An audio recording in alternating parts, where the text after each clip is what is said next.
സുഖമല്ലേ? അപ്പോൾ ഇന്നത്തെ വീഡിയോ വന്നിട്ട് നമ്മുടെ പുതിയ വീട്ടിലേക്കുള്ള പർച്ചേസിങ്ങിന് വേണ്ടിയിട്ടുള്ള വീഡിയോ ആണ് കേട്ടോ. ഈ വീഡിയോ ഞാൻ എടുത്ത് വെച്ചിട്ട് കുറേ നാളായി, പക്ഷേ അപ്ലോഡ് ചെയ്യാൻ എനിക്ക് പറ്റിയില്ല. കാരണം ഞാൻ എഡിറ്റൊന്നും ചെയ്തിട്ടുണ്ടായിരുന്നില്ല. അതുകൊണ്ട് ഞാൻ അപ്ലോഡ് ചെയ്യാനായിട്ട് വൈകി കേട്ടോ. ഇപ്പോഴാണ് എനിക്ക് ഇടാനായിട്ട് പറ്റിയത്. നമ്മളാണെങ്കിൽ വീട്ടിൽ താമസമായിട്ട് നമുക്ക് അത്യാവശ്യം വേണ്ടുന്ന കുറച്ച് സാധനങ്ങളൊക്കെ ഉണ്ടായിരുന്നു. ഈ ബക്കറ്റ്, ചൂല് അങ്ങനത്തെ സാധനങ്ങളൊക്കെ ഇല്ലേ. പിന്നെ അത്യാവശ്യം കുറച്ച് പാത്രങ്ങളൊക്കെ വേണമായിരുന്നു. അപ്പോൾ ഇതൊക്കെ വാങ്ങാനായിട്ട് നമ്മൾ പോയതാണ് കേട്ടോ. എനിക്ക് തോന്നുന്നു പാലാഴ്ച കഴിഞ്ഞിട്ട് ഒരു 2-3 ദിവസം കണ്ടായപ്പോഴാണ് നമ്മൾ പർച്ചേസിങ്ങിനായിട്ട് ഇറങ്ങിയത്. അപ്പോൾ നമ്മൾ ആദ്യം പോയത് നമ്മൾ അങ്കമാലിയിൽ നമ്മുടെ ഒരു ഫേമസ് ആയിട്ടുള്ള ഒരു സൂപ്പർ മാർക്കറ്റിലാണ് കേട്ടോ. പക്ഷേ അവിടെയൊക്കെ ആദ്യമൊക്കെ പോകുന്ന സമയത്ത് ഇത്ര റേറ്റ് ഒന്നും ഉണ്ടായില്ല. പക്ഷേ അന്നത്തെ ദിവസം നമ്മൾ ചെന്നപ്പോൾ അറിയില്ല ഇനി എന്തെങ്കിലും ഇതാണെന്ന് എനിക്കറിയില്ല, ഒട്ടുക്കത്തെ റേറ്റ്. നമുക്ക് ഒരു ബക്കറ്റ് എടുത്തപ്പോൾ തന്നെ അത് ചെറിയൊരു ബക്കറ്റ് എടുത്തപ്പോൾ തന്നെ അതിന് 200 സംതിങ്.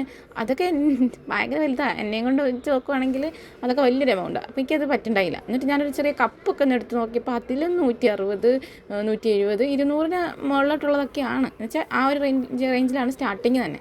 അതാണെങ്കിൽ അത്ര വലിയ ഇതൊന്നും ഇല്ല. പിന്നെ തൊടുന്നതിനൊക്കെ എല്ലാം അതിന് റേറ്റ് കൂടുതൽ. അങ്ങനെ നമ്മൾ എന്ത് ചെയ്തു, സാധാരണ ഒരു കടയിൽ പോകാമെന്ന് വെച്ചിട്ട് നമ്മൾ പിന്നെ അങ്കമാലിൽ നമ്മുടെ മെട്രോയുടെ ഒക്കെ അവിടെ ആയിട്ട് ഒരു ചെറിയൊരു കടയിൽ കയറി കേട്ടോ. കടയുടെ പേരൊന്നും എനിക്ക് ഓർമ്മയില്ല. നമ്മൾ അവിടെ കയറി നമുക്ക് അത്യാവശ്യം വേണ്ടുന്ന സാധനങ്ങളൊക്കെ വാങ്ങിച്ചിട്ട് അങ്ങനെയുള്ള ചെറിയ കടയിൽ കയറിയിട്ട് എനിക്ക് തോന്നുന്നു റേറ്റ് വളരെ കുറവാണ്. ഈ സെയിം സാധനം തന്നെ അവിടെ കിട്ടുന്നുണ്ട്. ക്വാളിറ്റിയൊന്നും വലിയ കുഴപ്പമൊന്നുമില്ല. അത്യാവശ്യം നല്ല ക്വാളിറ്റിയൊക്കെ ഉള്ള സാധനം തന്നെയാണ്. പക്ഷേ എല്ലാ സാധനങ്ങളും ഉണ്ട് അവിടെ കേട്ടോ. അങ്ങനെ നമ്മൾ അവിടെ നിന്ന് കുറച്ച് സാധനങ്ങളൊക്കെ അത്യാവശ്യം വേണ്ടുന്നതൊക്കെ വാങ്ങിച്ചു. അതൊക്കെ കഴിഞ്ഞപ്പോഴത്തേനും നമുക്ക് നല്ല വിശപ്പായി. കാരണം നമ്മൾ കുറേ നേരം ഇങ്ങനെ അരിഞ്ഞിരുന്ന് നടന്നു. വേറെ കുറേയൊക്കെ കടയിലൊക്കെ കയറി. അത് കഴിഞ്ഞിട്ട് നമ്മൾ ഫുഡ് കഴിക്കാനായിട്ട് കയറി കേട്ടോ. ഫുഡ് കഴിക്കാൻ നമ്മൾ ചായ കുടിക്കാനാണ് കയറിയത്. പക്ഷേ ചായ കുടിക്കാൻ ചെന്നപ്പോൾ അടുത്തൊക്കെ ഇരുന്ന് ഫുഡ് കഴിക്കുന്നവരൊക്കെ ആണെങ്കിൽ ഈ പൊറോട്ടയും ബീഫൊക്കെ കഴിക്കുന്നിട്ട് കൊതിയായിട്ട് വയ്യായിരുന്നു. അങ്ങനെ ഞാൻ കുറേയൊക്കെ നിർബന്ധിച്ചിട്ട് നമ്മൾ പൊറോട്ടയും ബീഫും വാങ്ങിച്ചു. അങ്ങനെ അത് കഴിച്ചിട്ടാ നല്ല ടേസ്റ്റ് ഉണ്ടായിരുന്നു കേട്ടോ. അവിടുത്തെ നല്ല സോഫ്റ്റ് പൊറോട്ടയായിരുന്നു. പിന്നെ ബീഫാണെങ്കിൽ നല്ല അടിപൊളി റോസ്റ്റ്, അടിപൊളിയായിരുന്നു. അങ്ങനെ അതും ചായയൊക്കെ കഴിച്ചിട്ട് ഞങ്ങൾ വന്നത് വിശാൽ മാർട്ടിൽ ചെന്നപ്പോൾ എന്ന് വെച്ച് കഴിഞ്ഞാൽ അവിടെ എല്ലാ സാധനങ്ങളും ഉണ്ട്. ഡ്രസ്സായാലും നമുക്ക് കിച്ചണിലേക്ക് വേണ്ടതാണെങ്കിലും ഫുഡ് ഐറ്റംസും ഒക്കെ ഉണ്ട്. പക്ഷേ ഫുഡ് ഐറ്റംസ് എല്ലാ സാധനങ്ങളും ഇല്ല. സ്നാക്സ് അങ്ങനത്തെ എഡിബിൾ പെട്ടെന്ന് ഇപ്പോൾ ഇൻസ്റ്റൻ്റായിട്ട് കഴിക്കാൻ പറ്റുന്ന സാധനങ്ങളാണ് എനിക്ക് കണ്ടതിലൊക്കെ കൂടുതലും തോന്നി.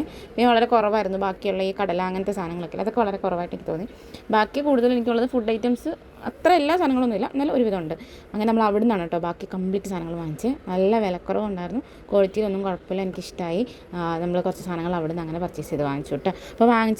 അപ്പോൾ ഞാൻ എൻ്റെ വാങ്ങിച്ചുകൊണ്ട് വന്നിരിക്കുന്ന ഇത്ര സാധനങ്ങൾ കേട്ടോ. ഇത്രയല്ല, ഇതിൽ കുറച്ച് സാധനങ്ങളുണ്ട്. ഈ പൊടികളൊക്കെ ഇല്ലേ, കറി പൗഡറൊക്കെ ഇല്ലേ, അങ്ങനത്തെ സാധനങ്ങളൊക്കെ വാങ്ങിച്ചിട്ടുണ്ടായിരുന്നു. അത് കാണിക്കേണ്ട ആവശ്യമില്ലല്ലോ എന്ന് വെച്ചിട്ട് ഞാൻ അത് മാറ്റി വെച്ചിട്ടുണ്ട്. പിന്നെ നമ്മൾ വിശാൽ മാർട്ടിൽ നിന്ന് വാങ്ങിച്ചു കേട്ടോ. ഈ ഒരു ബോക്സ് നല്ല രസമുണ്ട്. ഇത് കാണാൻ നല്ലതാണ്. എനിക്ക് ഫ്രിഡ്ജിൽ വെക്കാൻ വേണ്ടിയിട്ടാണ് ഞാൻ മെയിനായിട്ട് വാങ്ങിച്ചത്. അപ്പോൾ മീനൊക്കെ ഉണ്ടെന്നുണ്ടെങ്കിൽ അതിൽ വെക്കാമല്ലോ എന്ന് വിചാരിച്ചിട്ട് അങ്ങനെ വാങ്ങിച്ചു. നല്ല ബോക്സാണ് കേട്ടോ, ക്വാളിറ്റി ഒന്നും കുഴപ്പമില്ല. പിന്നെ ഞാൻ ഹാൻഡ് വാഷ് വാങ്ങിച്ചിട്ടുണ്ടായിരുന്നു. അത് ബൈ 1 get 1 ആയിരുന്നു. അങ്ങനെ അത് വാങ്ങി. പക്ഷെ അതിൻ്റെ ഇട്ട് വയ്ക്കാനുള്ള ബോക്സ് ഞാൻ വേറെ ബോട്ടിലില്ല, ബോട്ടിൽ നോക്കിയിട്ട് കണ്ടില്ല. ഇതും അടിപൊളിയാട്ടോ. നമുക്ക് ഈ ഹാൻഡ് വാഷൊക്കെ ഇട്ട് വയ്ക്കുന്ന സാധനം, ലിക്വിഡൊക്കെ ഇട്ട് വയ്ക്കാൻ വേണ്ടിയിട്ടുള്ളത്. പിന്നെ ഞാൻ ടവൽസ് വാങ്ങിച്ചു. അത് 2-3 ഞാൻ വാങ്ങിച്ചിട്ടു. പിന്നെ മൈക്രോ ടവലും വാങ്ങിച്ചിട്ടുണ്ടായി. പിന്നെ ഈ വാഷ്റൂം കഴുകാനായിട്ട് ബ്രഷൊക്കെ വാങ്ങിച്ചിട്ടുണ്ടായി. പിന്നെ വാങ്ങിച്ചത് അടിച്ചുവാരി, ചൂല്, അങ്ങനത്തെ കുറേ സാധനങ്ങളൊക്കെ നമുക്ക് ഉണ്ടായിരുന്നില്ല. അങ്ങനെ അതൊക്കെ വാങ്ങിച്ചിട്ടുണ്ടായിരുന്നു. പിന്നെ നമ്മൾ കൂടുതലും നമുക്ക് ഗ്യാസ് കിട്ടിയിട്ടില്ല. അപ്പോൾ അതുകൊണ്ട് നമ്മൾ വർക്ക് ഏരിയയിലാണ് കേട്ടോ കുക്ക് ചെയ്യുന്നത്. അപ്പോൾ അതുകൊണ്ട് നമുക്കാണെങ്കിൽ വർക്ക് ഏരിയയിൽ അടുപ്പിൽ വയ്ക്കാൻ പറ്റുന്ന കുറച്ച് പാത്രങ്ങളൊക്കെ വേണമായിരുന്നു. അങ്ങനെ കുറച്ച് സ്റ്റീലിൻ്റെ പാത്രങ്ങളൊക്കെ വാങ്ങിച്ചിട്ടുണ്ട്. അത് ഞാൻ കാണിച്ചിട്ടില്ല, അത് ഞാൻ അവിടെ വെച്ചിട്ടുണ്ട്. അപ്പോൾ അങ്ങനെ കുറച്ച് സ്റ്റീലിൻ്റെ അടുപ്പിൽ വയ്ക്കാൻ പറ്റുന്ന രീതിയിലുള്ള അങ്ങനത്തെ കുറച്ച് പാത്രങ്ങളൊക്കെ ഞാൻ വാങ്ങിച്ചിട്ടുണ്ടായിരുന്നു. ഇനി പ്ലാസ്റ്റിക്കിൻ്റെ സാധനങ്ങളൊക്കെയാണ് കൂടുതലും ഞാൻ ഇവിടെ നിന്ന് വാങ്ങിച്ചത്. നമ്മുടെ വിശാൽ മാർട്ടിൽ നിന്ന് വാങ്ങിച്ചത്. ഇനി കപ്പാണ് കേട്ടോ. നല്ല റേറ്റും കുറവായിരുന്നു. ഈ സെയിം സാധനമാണ് മറ്റേ സൂപ്പർ മാർക്കറ്റ് ചെന്നപ്പോൾ 200 സംതിങ് കാണിച്ചത്. ഇതിന് ശരിക്കും എനിക്ക് 65 രൂപയ്ക്ക് കിട്ടിയിട്ടുണ്ടായിരുന്നു കേട്ടോ.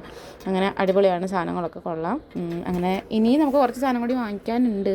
അപ്പോൾ അതിനിയും പിന്നീട് പോകാമെന്ന് വെച്ചു. കാരണം നമ്മളുടെ കയ്യിൽ ഇപ്പോൾ ബഡ്ജറ്റ് കുറവാണ്. അപ്പോൾ ഇനിയും കുറച്ച് സാധനങ്ങൾ വാങ്ങിച്ചാൽ മതിയല്ലോ. അങ്ങനെ അത് വാങ്ങിച്ചു കേട്ടോ.